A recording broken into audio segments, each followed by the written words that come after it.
Welcome to Still Evolving, where we explore the truth behind lasting performance and resilience. Rather than relying on perfection or superhuman ability, our conversation will highlight how real strength emerges through simple, intentional habits grounded in self-compassion, adaptability, and the ability to grow through life's inevitable setbacks. Today's guest is Edwin Suarez, a global digital transformation and technology executive with more than 2 decades of experience helping organizations modernize, innovate, and grow. Edwin has held leadership roles across Fortune 500 companies and high-growth organizations, including LSC Communications, Sumitomo Corporation of Americas, CEVA Logistics, Marathon Oil, and General Electric. His work spans large-scale initiatives in AI, analytics, blockchain, cybersecurity, and enterprise technology transformation. Most recently, Edwin has been advising organizations, particularly in the energy sector, on how to leverage digital and AI strategies to build resilience, agility, and long-term business value.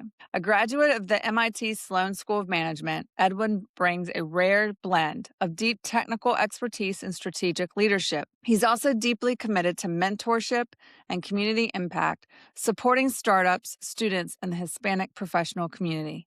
We're excited to have Edwin with us today. Edwin, welcome to Still Evolving. Very grateful to have you here today. Thank you so much for the invitation. I'm pretty excited to be here. Well, and jumping in with our conversation, if you could just share a bit on your journey, where you've been, what you're working on now, to brief our audience a bit about Edwin. Absolutely. Thank you again for the invitation. Today, I serve as the VP of Technology, Digital Technology for Solar Signal Energy, or a solar EPC. What that means is we actually build all that infrastructure that powers our lives, renewable, clean energy. So pretty excited to be back in the energy industry. I stepped out for a few years as I was trying to accomplish all the goals, and now I'm back, and I'm pretty excited to be part of this bigger movement of, again, powering our lives, powering the world. In terms of journey, so I've been doing technology for all of my life. I actually fell in love with computers at a very, very early age, and I actually built pseudo startups when I was in college with my best friends around building software, building products. And I actually ended up landed in IT, which is kind of the way that people describe it, although I don't consider myself an IT person. I think of me as more of a business person that just happens to enable outcomes with technology. And I ended up there because of my journey in GE. So I came to the US. I'm an immigrant from Colombia, and I came to the US to go to school. Yeah, very fortunate to join GE, where I stayed for 16 years, and I did a bunch of different things. In there, I was able to see every single function of a business, right? In this case, an industrial business, but I also work in a couple of non-industrial businesses. I was very fortunate to travel everywhere. I actually lived in 5 different countries during that journey. And then after I left GE, I went into different roles, different industries, looking to take bigger responsibility, to make a bigger impact in those companies, and to really be true to my leadership journey or where I wanted to be on a long term. So far, so good. Obviously, there's always ups and downs in people's careers, like anybody else or everybody else has experienced a couple of setbacks here and there. But ultimately, those setbacks have become extremely useful and valuable now, because those are lessons learned that I'm taking with me, that at the moment you don't see them like that, of course, right? Because you're kind of in the middle of it. But it's later on with some hindsight that you see, oh, now I understand why that happened, and here's the lesson to take this moving forward. And I'm grateful for it, right? I think it's part of the journey of everybody. It made me a better leader, a better business person, a better person in general. Wonderful. Quite a journey indeed. You noted evolving from challenge and using essentially the data to inform you now and the choices maybe with the current challenges that you may be wrestling with or trying to navigate.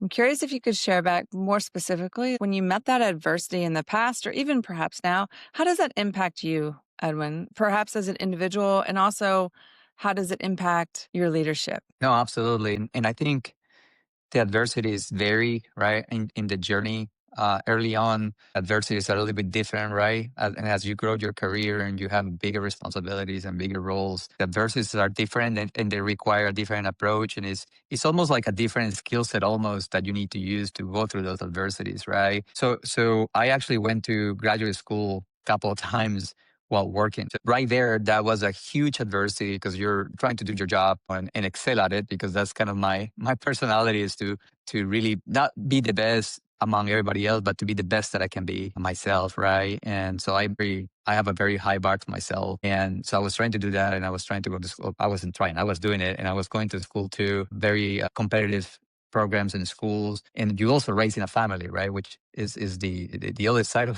of your life. We're a one entity. We're just not one thing. And so during that journey, it was about time management, and which transformed into energy management, which I know is a bigger thing nowadays, but it is a real thing, because it's how you spend your energy. Because you're like a battery, right? You wake up, and if you got a really good night of sleep, which you should try to, you're fully charged, and then throughout the day, your energy is going away, depending on where you spend it, and then at the end, you're out of battery. Right? Then at the end, in my case, I have to go to class or do homework or meet with my peers to do stuff. So it was almost like you needed somewhere to recharge. And what I learned during that period is again energy management, finding those activities that are going to help me recharge, and quite frankly, avoiding the ones that will take a lot of energy away from me. And being a GE person, being very data driven, it was about cost benefit. Where am I spending my time? What's the benefit I'm getting out of it? Is it worth it? And it's a skill that requires practice, right? It's not like you're gonna get it right the first time. You just have to, iterate through it. So that was one side. The other side is, I think during the pandemic, we all went through this weird sign and emotional feelings and stuff like that. I mean, none of us have experienced that, I think, or unless you're like 100 years old and you went through some of that stuff. But I don't think that most of us actually was the first time, and hopefully the only time. So I think we didn't even know how to deal with that. Some of us were fortunately working, and we were at home. And I think at the time I didn't appreciate what was happening with me. During that time, I was working heavily, intensively, 16 hours a day. I was just taking a new job, and I was trying to turn around an environment and a situation that I was finding myself into. So I didn't realize how much energy I was draining until it was kind of late, because, I had nothing to give mentally, physically. I was completely wasted, spent, perhaps is the right word. And it took a while to recover, right? So that took a while of we call it mental health, but it is really about your mental state, your mindset, your emotional state, your physical state. Because again, I think, we are, I had a professor that used to tell us that we are emotional beings that think. And for me, I translate that we are biological beings, right? So we have bodies, we have brains, we need to eat, we need to sleep, we have to have fun, we have to have social moments, et cetera, et cetera, et cetera. And I think we have a tendency to forget about all those things. So for me to recover, I have to go back and working with a coach, go and like rebuild some of those things, right? The spiritual side, the emotional side. So that was another element that was really, really important. That was a huge, huge challenge to overcome. And I was actually talking to a doctor, an MD, because some of these things actually affected me physically.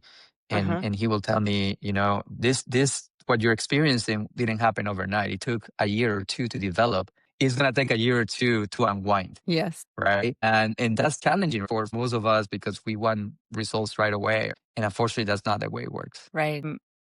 Edwin, first off, thank you for I think it's a powerful share back, and one that I believe many of us can relate to, is that first off, we show up as the vehicle by which we show up and serve as a leader, serve as a spouse, serve as a parent, like is the human system, right? As much as I can relate to the grad school experience of putting your head down and grinding and maybe working full time at the same time, it does kind of chip away. And, the metaphor you mentioned of the battery, I use the gas tank often, is where are the indicator lights flashing saying, hey, you're low on fuel, right? And how often can you kind of keep driving and disregard that, right? Or not even see it. And until you are out of fuel, perhaps you are broken down on the side of the road, and that human system will break down. We aren't superhuman.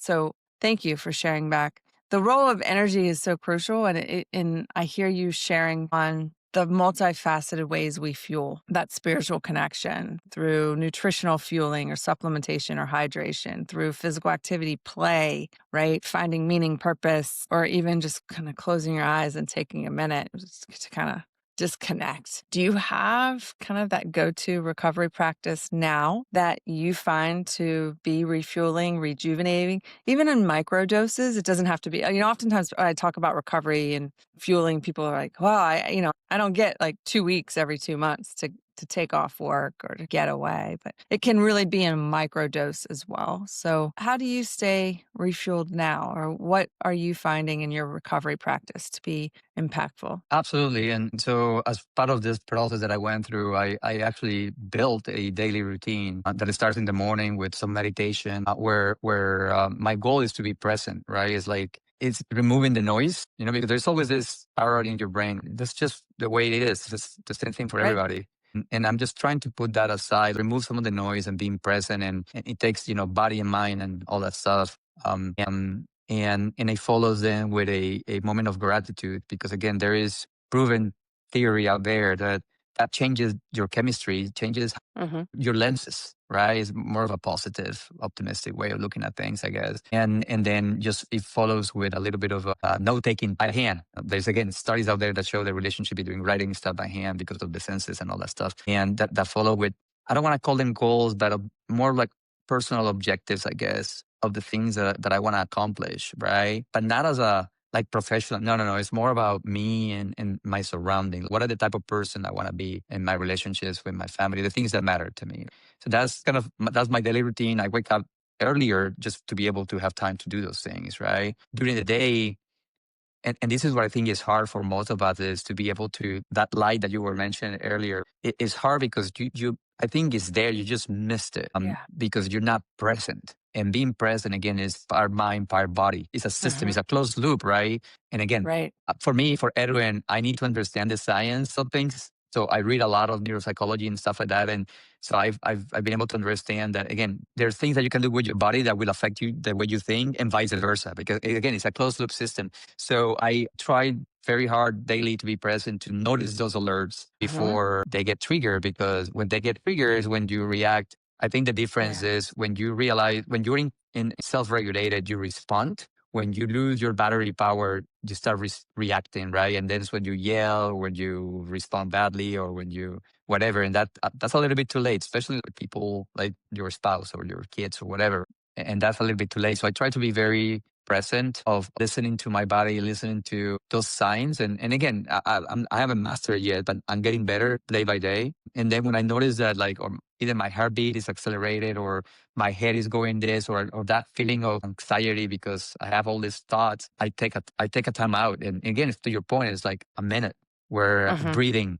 The breathing Hmm. is another thing that I learned helps tremendously. And there are multiple people that recommend different things. And I have found one that works for me. And just do that for a minute or two until I feel like, okay, I'm now back to where I can respond to the events versus reacting. And this is very important, especially as you take bigger leadership roles and you're responsible for more things and for people. And now you're in a executive team and all that, because that perception of you and how you respond to these things is going to be extremely important on how people see you, your ability to Yes. influence and all those things. So you wanna be able to respond and to create the presence that you want to create. And in order to do that, you have to self-regulate, right?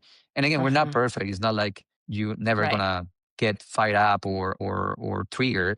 It will happen, right? But it cannot be all the time. There needs to be some I don't know, 80-20 ratio or something Yes. of you being able to manage that situation. But the other thing that I will tell you, Amy, is that the physical piece is the piece that I'm a little bit behind.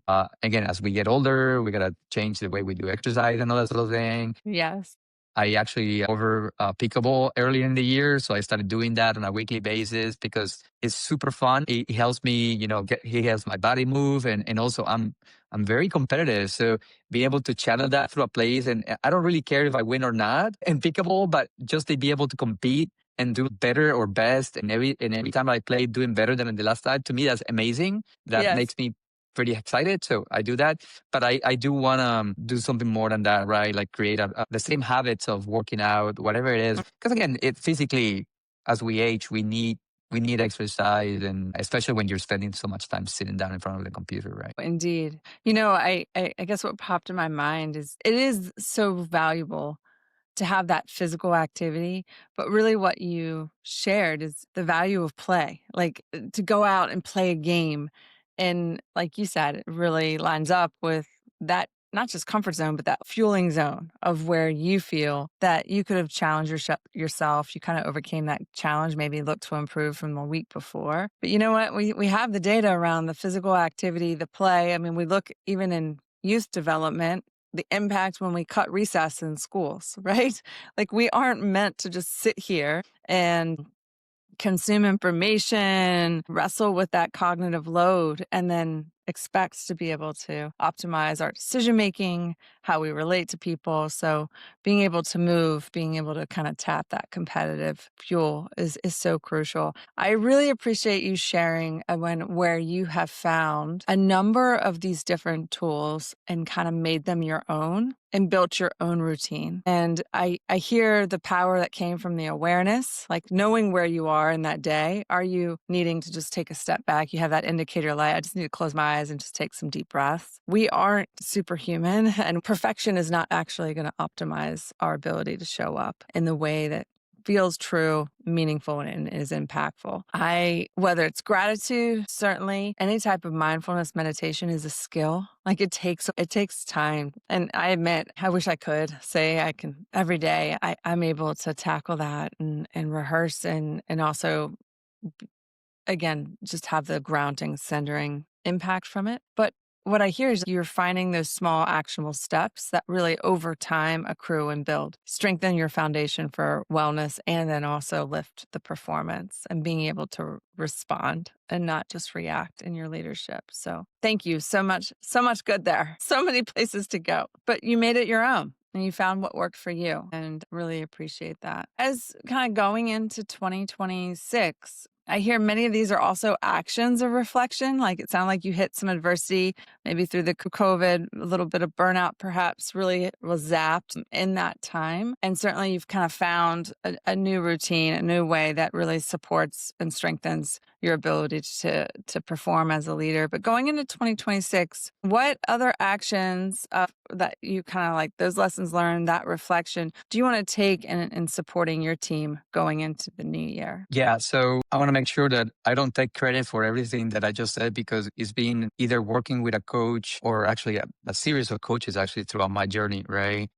What I found is that there are different coaches that have specialties or they were the right person for the right moment. So they've been tremendous help for me to find all of these things. And again, I like reading myself and about neuropsychology and all this stuff. And so that's also helped me a lot. So again, all these ideas, I didn't come up with that. I just found them, thought about them, and just like you said, made them my own.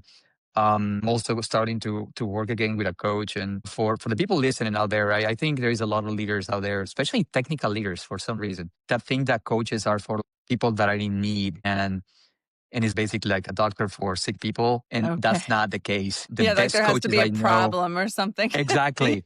No, the best coaches I know actually don't work with problematic people. They work with people that are looking to advance, to take it to the next level, if you will, in their leadership. So as I took this job, I realized that I did needed to take this to the next level in order for me to make the type of contribution that the company needs me to make and for me to be able to be effective. So I'm starting to do that again. And again, it's a job. It takes time to find that right person for what you're trying to do. So you got to be very intentional about it. So that's one of the things. Yes. The other things is, and this is going to sound a little bit corny, but it's just talking to the people that you lead, talking to the people that you work with. What is it what you want? What is it what you want to, what's your journey look like? Where do you want to go? And I'm not talking about like the next 10 years or the typical interview. No. Something more tactical, like what do you want to go in the next 3 years? What do you see yourself doing and that kind of thing, right? And helping them find that path. Sometimes that path doesn't align with the job. So hey, do we need to change roles or whatever? Sometimes it doesn't align with the company and that's a different conversation. But in general is trying to align because again, I do believe, and this is the conversation I have with my own kids when we talk about like career and all that stuff. I think the worst advice that I do not give my kids is follow your passion. I think that's completely off. I actually like the Japanese concept of ikigai, which is finding that intersection of what you're good at, what you really enjoy doing, because you're going to be doing it for a long time. The stuff that actually solves a problem that is going to make an impact. Because by the way, if you're doing that, money will come. because we all need money to pay the bills, and then the things that actually matter, right? So if you are able to find that intersection, that's golden to me. And I wish I would have done that when I was in my 20s. It took me a while to get there. Right? So that's the kind of conversation I have with my own teams as well, is find that spot. Now it has to be in our case, when you're in the company, you gotta obviously narrow it down to what the company needs and all that sort of thing, right? But the Right. concept's still flexible enough that you can do that. Mm-hmm. And that's something that I'm starting to have the conversations with the people in my organization. Again, I've been there 60 days, or actually a little bit longer than that. But I've learned that if you come too hot, people will react to that. So you got to give yourself a little bit of time and give people a little bit of time to integrate Yes. and be able to adapt to the new way of doing things. And it's also challenging on top of everything else. Signal is going to an amazing growth journey, right? When we're growing like 20% year over year. And that requires a different way of thinking, a different way of doing work. And it requires a bunch of different work too. So it's Uh-huh. bringing an interesting challenging, which I find exciting. Mm-hmm. And that's what I try to share with my team too. Again, it's just align that purpose, right? Why are we here? What do we need to do? And how is that going to impact our stakeholders? And trying to send that message in the clearer way possible, right? So you can find people where they are, because not Mm-hmm. everybody is at the same place. And then on a more tactical level, right back to your point, is recharging. Yeah. I did a transition this year and I didn't really have time to rest, if you will, in between. Although I Yeah. did took a vacation earlier this year for the first time in 2 years. And my family was kind enough to actually do something that I wanted to do, for starters. So that was good. And that actually allowed me to recharge. I'm a city person. I grew up in cities, so I love cities. I love the environment. I actually get recharged by a little bit of the chaos of the city versus going down into like a town and do nothing. Yes. That doesn't recharge me. That doesn't do I it. get no, it doesn't do it. I need the noise. I need the chaos, because I like watching how people. I like the dynamic. Let me put it that way, right? So that recharges me, and going to museums and that kind of thing, because also kind of recharges my intellectual curiosity, which is a big driver for me. So recharging the next couple of weeks, spending time with the family, of course, and that's also very important to me. And hopefully catching up in some sleep. Sleep for me is like at the top of my list, because I know how my body reacts. I know how my brain reacts. The brain consumes 30% of our body, of our energy. Our energy. And so you got to recharge your body in order for the brain to work. And my job is mostly thinking and putting strategies, is brain power, if you will, literally. So it needs to be recharged, right? So yes, sleep is in my list of things to do in the next couple of weeks. I love it. I love Yes, I changed it. it. I was saying I now have to commute, and it changed my dynamic on a day-to-day tactical basis. It changed the dynamics a little bit at home. So we've been going through all that change, but we've been very intentional about it. We talk about it. We know it's there, and we just manage it as the best way we can. And the goal is not to get stressed about it. It's accept it. It is what it is. Let's find a way to manage it, and let's move forward. And making I like doing lists, and so that's what I do. I make the list by hand, and it's like, okay, I gotta go do this, I gotta do this, and that helps me. I think a coach of mine used to say it was like the third brain. It was like a download, so it's not longer going Not into your just brain. active. Yeah, Correct, not that correct. active program that's just buffering up there, going around and Well, that's a around. good way to put it. I love it. I want to Yes, start using that yes. moving forward. Buffering.